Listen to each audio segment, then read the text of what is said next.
First Scream movie without Sidney or Dewey. Let's get into it. Scream 6 is a brand new 2023 horror slasher directed once again by Matt Bellinelli-Olpin and Tyler Gillett, and it once again stars Melissa Barrera, Jenna Ortega, Courtney Cox, Jasmine Savoy Brown, Mason Gooding, and it also has Hayden Panettiere, Dermot Mulroney, and Josh Segarra. And I was very excited for this movie. The Scream franchise is one of my favorite franchises of all time.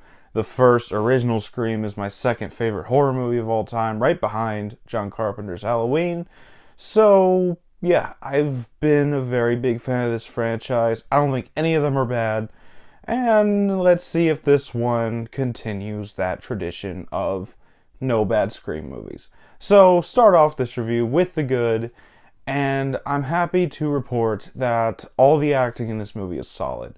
First, you have Melissa Barrera back as Sam, and she once again does a really great job. You really dive a little bit more into her psyche as a character who is descendant of Billy Loomis. You get a little bit more of her handling that situation and that knowledge. Then you have Jenna Ortega back as Tara, and she does a really great job as well. Once again, she's given a whole bunch more to do in this movie. After the first movie, she was mainly just cooped up in a hospital bed.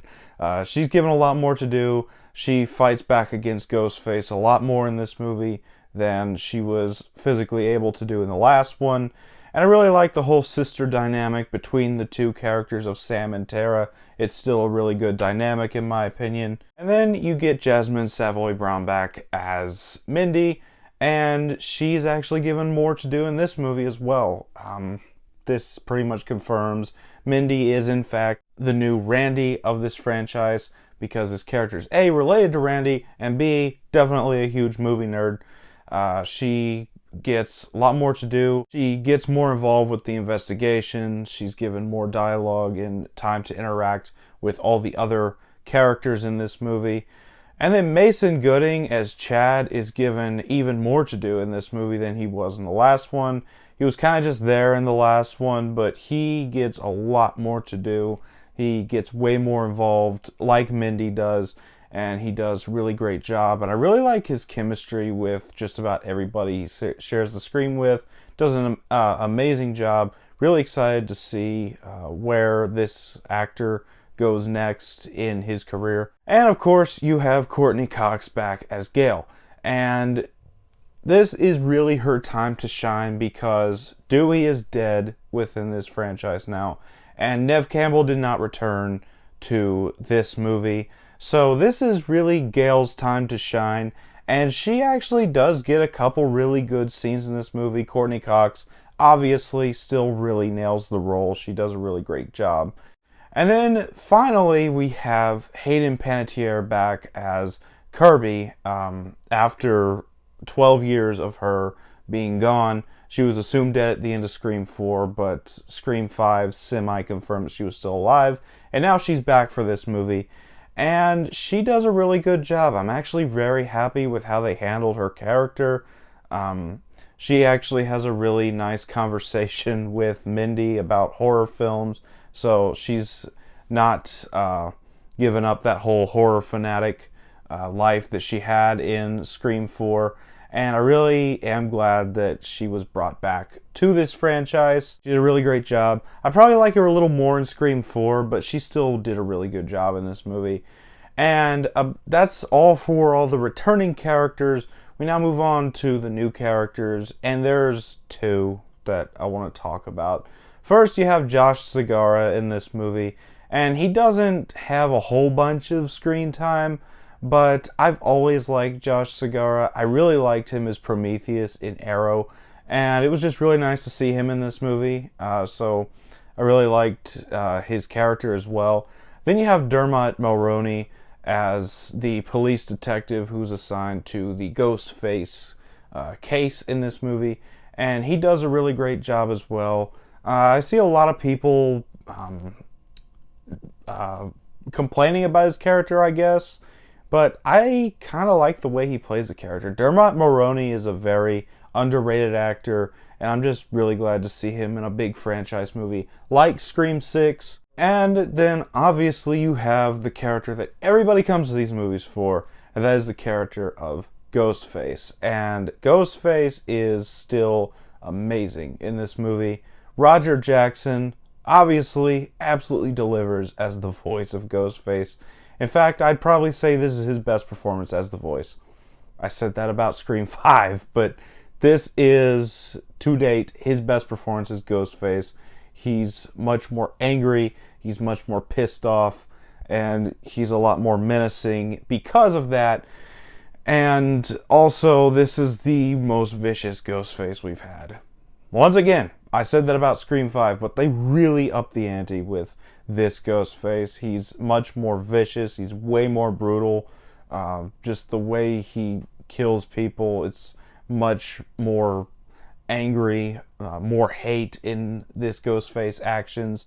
And then we have the story of this movie. We got the main characters from the previous movie. They've now moved to New York. They're attending college in New York, much like Scream 2 had them attending college after high school. This movie has the high school characters from the last movie going to college.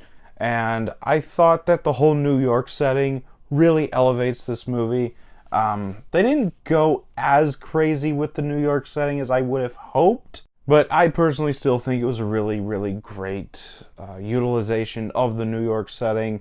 Once again, not as crazy as I hope, but still a very entertaining utilization. You get a subway scene, you get a bodega scene, you get a chase through some apartment buildings and high-rises. There's a very, very suspenseful scene that involves a ladder. That's all I'm going to say. It's easily the most suspenseful and interesting scene in the movie with a ladder.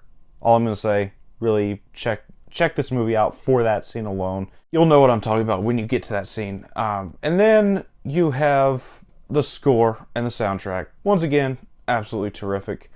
And also the whole handling of sequels to requels and the rules that apply there, how none of the legacy characters are safe and really no new characters are safe. Really great rule scene there from Mindy. And that's about all for the good. On to the bad. And there's a couple things I want to talk about. First of all, the way they handled the Ghostface reveal in this movie. It wasn't terrible, but I was very underwhelmed with this Ghostface reveal. I'm not gonna spoil it. I will be talking spoilers when I rank the killers, just because it's easier that way. But I was very disappointed with the reveal in this movie. I guessed one of them very easily early on in the movie. There was just some dialogue. I'm like, I bet that person's the killer. And my wife goes, why? I'm like, just watch. And it was. But yeah, I did not like the Ghostface reveal. I thought it was predictable. And then the other thing I want to point out, Gale doesn't really get much to do in this movie. As much as this movie was semi marketed to be Gale's movie, she still doesn't get a whole lot to do, and I thought that was a little disappointing with how underutilized she was. And finally, there's a scene near the end where there's a few characters that are obviously killed, and then they come back later on in the movie just perfectly fine, like they didn't just get butchered to death. And that's just a little bit too plot armory for me. But that's about all for the bad. On the final thoughts, I still really enjoyed Scream 6. It's one of the weaker movies in the franchise for me, unfortunately. But I still think it's a very solid entry into this franchise. It still carries over the tradition of none of these movies really being bad. Scream 6 is a fun time with the slightly underwhelming Ghostface reveal, and I'm going to give it an 8 out of 10. Yeah, you got a good franchise when your two weakest movies are still 8 out of 10 movies. But either way, that was my review for Scream 6. Have you seen this movie yet? Let me know down in the comments what you thought about it. As always, if you enjoyed this video, don't forget to like, comment, subscribe, and I'll see you all next time.